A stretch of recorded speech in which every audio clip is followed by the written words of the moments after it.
শাশুড়ির মৃত্যু আর সেই শোকের মুহূর্তেই হয়ে গেল ব্লগের কন্টেন্ট। এই ভিডিও প্রকাশ হতেই সোশ্যাল মিডিয়ায় তীব্র বিতর্কের কেন্দ্রে এখন ক্যালিফোর্নিয়া প্রবাসী ইউটিউবার মহুয়া গঙ্গোপাধ্যায়। প্রবাসে ঘরকন্যা নামের জনপ্রিয় ইউটিউব চ্যানেলের এই কন্টেন্ট ক্রিয়েটর সম্প্রতি শাশুড়ির মৃত্যুর খবর পেয়ে স্বামীকে নিয়ে ক্যালিফোর্নিয়া থেকে দেশে ফেরেন, কিন্তু পরিবারের সেই কঠিন সময়েও থেমে থাকেনি তার ক্যামেরা।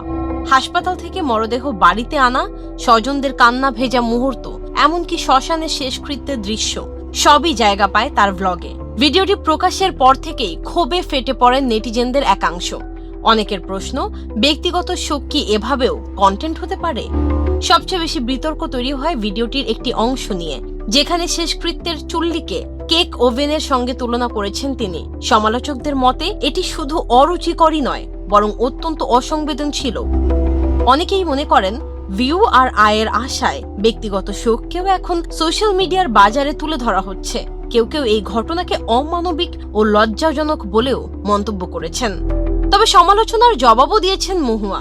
তার দাবি, দর্শকদের তিনি নিজের পরিবারের অংশ মনে করেন, তাই জীবনের ভালো সময়ের মতো খারাপ সময়ও আড়াল করতে চাননি তিনি।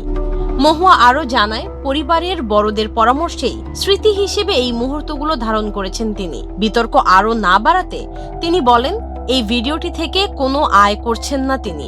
ইউটিউবে মনিটাইজেশন বন্ধ রাখার পাশাপাশি ফেসবুকেও এই ভিডিওটি আপলোড না করার সিদ্ধান্ত নিয়েছেন।